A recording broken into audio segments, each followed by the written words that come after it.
Happy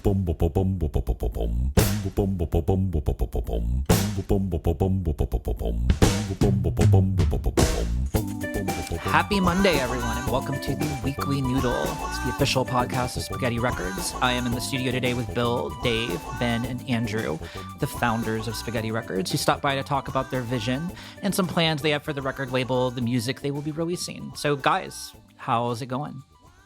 Great. Swell. Oh, you took my word, Andrew. I'm sorry. Here, Hold peachy. on. Let me start over. No, you can keep swell. I'll think of something else. Go ahead, Ben. I don't want your sloppy second swell, man. I'm peachy. All right. All right, swell, good, great, peachy keen, fab, fantastic. We've got the Fab Five here. We've got one extra. So who's Pete best? I think that's the question that we're gonna sort out later. All right, so let's get into things. We're here to talk about Spaghetti Records. You guys are the founders of Spaghetti Records. So tell us about Spaghetti Records. What is it? How did it all come together? What's going on with Spaghetti Records? Yeah, good question. Well, the short answer is it kind of started as sort of a collective and just a group of people that all worked on music independently, and then to some extent with, there were pairings within that worked together, and it just kind of grew over time and quickly became apparent that rather than a band, it was a lot of bands, and it started to just become obvious to us that what we were looking at was a label. Yeah, I think one of the things that's not just like a collective of like guys who love punk or musicians or whatever. It was, we're all pretty open-minded musically and have a lot of different interests, and we just wanted to make the music that was inspiring us at the moment. So can't just have one band. Yeah. It's like a octopus. It's a lot of tentacles reaching out all over the place. It's just a big, massive, sprawling project. But basically. one brain. With one brain. Yeah. One very smart brain. Yeah. It's true. Octopuses are Octopi. Octopodes, I think, is another option. They are very smart, though. It's true. Very, very cool. So, I've known a few of you for a little while now, and it seems like you're definitely a little cabal of multi-instrumentalist whack-a-jobs. So, this makes a lot of sense to me. Can we steal that? Because I'm thinking about future bands, and that would be an excellent band name. I think the multi-instrumentalist whack jobs would be. It's a Detroit punk band if I've ever heard one. And it's an accurate descriptor. So Shades of Primus, I think. That's a keeper. Yeah. So, somewhat obviously, given that you've asked me here to interview you guys for a podcast called The Weekly Noodle, I think it's fairly safe to assume that there's a podcast called The Weekly Noodle. And I'm just hazarding a guess here that maybe that has something to do with the whole Spaghetti Records vibe. So tell us about your plans for this podcast. Where does this go in the future? Yeah. Ben, you want to? Yeah. So, the Weekly Noodle is a bite-sized serving of our music, and we usually are featuring one song. And I was a '90s kid, pretty much, and pop-up video or watched a lot of VH1 and Behind the Music, and this is sort of like a inside the studio, inside the mind of a songwriter, a producer, and so we break down the songs one song at a time, the lyrics, little recording tricks, just kind of really dig into it and get in there. Yeah, and sort of we're kind of trying to do a record label for the modern age, which to some extent involves guessing what that's going to be because things change so quickly. The way music is released now is different. The way it's consumed is different. And we're kind of, seems like in the golden age of podcasts. So I think it was Ben and Dave maybe that first floated the idea of a podcast, and it just seemed to make sense. The usual format, like Ben touched on, will be to pick a different Spaghetti Records artist each week, pick one of their songs, and kind of dissect it and talk about that song. So obviously we're switching gears a little bit today, just in that we're kind of talking about the label in general. We'll get into some music too, but and we kind of joked about the octopus earlier, but in addition to just releasing music, it is going to be digital because it seems that's the streaming is the format of the day. But also the podcast, and we're also going to be releasing some video content, music videos, and that sort of thing. So we're hoping to have kind of multimedia sort of presence with Spaghetti Records. Great. So sorry, go ahead. Oh, I was just going to say the real reason we started this podcast is I just wanted to hear Bill's voice more often. It's just this beautiful thing.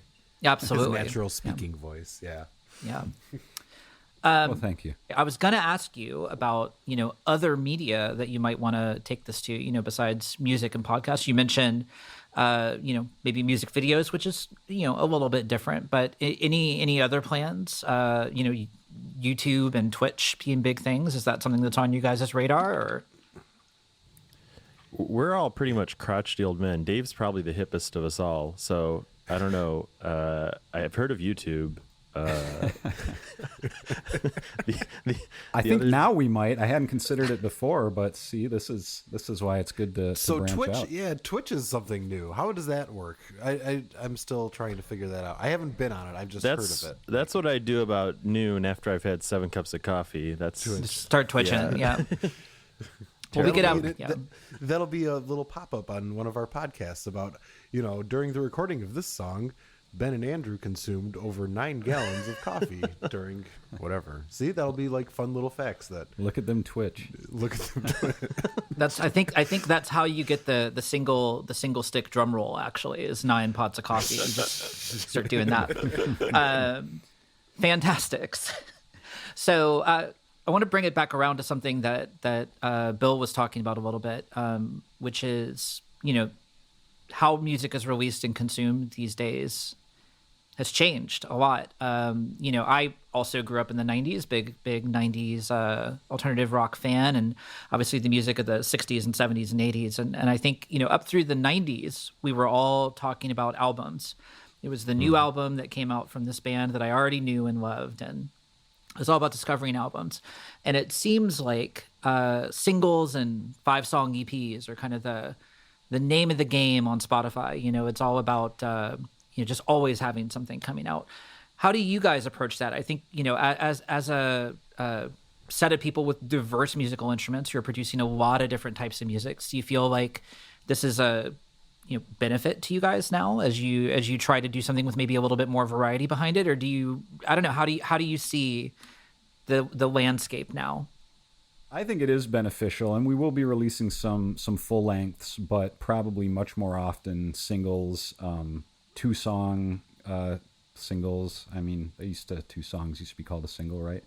And EPs and that kind of thing. And it's conducive to what we're trying to do, because one thing we want to do is have new content every week. We want to be putting something out every week so it doesn't stagnate, and that's much easier to do when you're releasing podcasts and you're releasing singles and you're, of course we can't release an album every week. So putting out singles and shorter releases is I think conducive to what we're trying to do. Yeah. And it does fit in with the variety, like you mentioned, Melissa, because we have, gosh, you guys can help me out, but we have, surf, singer-songwriter, Outlaw country, children's music, funk rock, garage rock, psychedelic, kind of ska reggae influenced music on there. It's diverse. It's a diverse. Electronic a little bit more recently. Yeah. So and being able to release something every week is, that's how you, in our culture of like just complete ADD, where something happens one week and then you're forgotten about the next week. It's good to have that constant reminder, but also too, I don't think to discount, because I love albums and all that, to discount doesn't mean that things can't come from a similar project and eventually be kind of put together into an album. You can have stuff come from a similar train of thought, and make it turn into an album. But Yeah, I think we have like the musical Voltron where you just collect each and then they all come together. yeah, yeah, exactly. Put that in the band name file as well. Musical Voltron. I like that. Yeah, we'll just start collecting a list of cool comparisons like that. It's musical Voltron. It's the gorillas without cartoons. It's I don't know, it's whatever. Very, very cool. So we're starting to get into the music here, and you mentioned all these different genres that you have covered in your current plans for the label. So tell us about some of the artists that you guys are working with or developing, or the music that you're working on. What's going on there? Sure. Well, we're all members of the Dwellers. We have a band comprised of the four of us, and it's a surf rock band. Definitely, touches on kind of the classic Dick Dale surf rock sound, but then incorporates the fact that, like Ben said, we're children of the 90s, so it doesn't, some other genres are kind of, it's modernized a little bit from just being, vintage, authentic surf rock or whatever you want to call it. And then we have our own individual projects that we work on, so recently we've been working on some of Dave's music, which is kind of like electro groove a little bit. There's, Ben makes singer-songwriter music, as do I. Andrew's got a lot of kind of garage rock stuff going. So it's an outlet for all of our various projects, in addition to other people that we've brought in.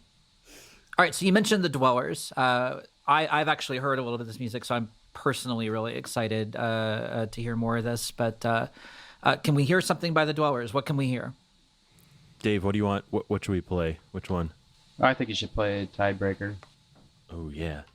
All right, that's a cool name. I like that. For a presumably pretty cool song. So with that, let's take a quick listen to Tiebreaker by the Dwellers, soon to be released on Spaghetti Records.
right, very cool. I'm a big fan of the sound you guys are going for, and it's a lot of fun. I think it's a cool style of music that hasn't been in the public consciousness for a while, and I think you guys are doing something really fun with that. So that's awesome and super exciting to hear.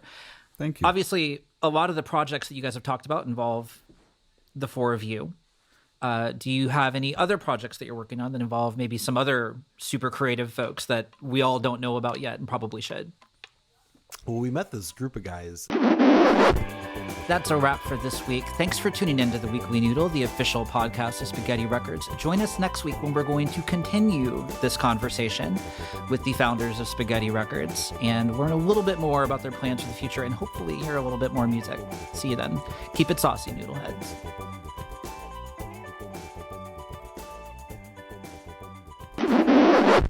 Man, that was not good. I had heard some other stuff, and frankly, way more impressive. We appreciate your honesty. Yeah, My mom likes it. Next time you come on the show, bring a better clip. Not the only thing your mom likes. Maybe run it by your PR people first. We're not doing that again. The Weekly Noodle is the official podcast of Spaghetti Records. All audio materials herein are hereby property of Spaghetti Records and relevant subsidiary parties. Trademark, copyright, secret recipe. Unauthorized duplication of authorized noodles is uncouth, rude, and generally frowned upon. The Weekly Noodle is made possible through listeners like you.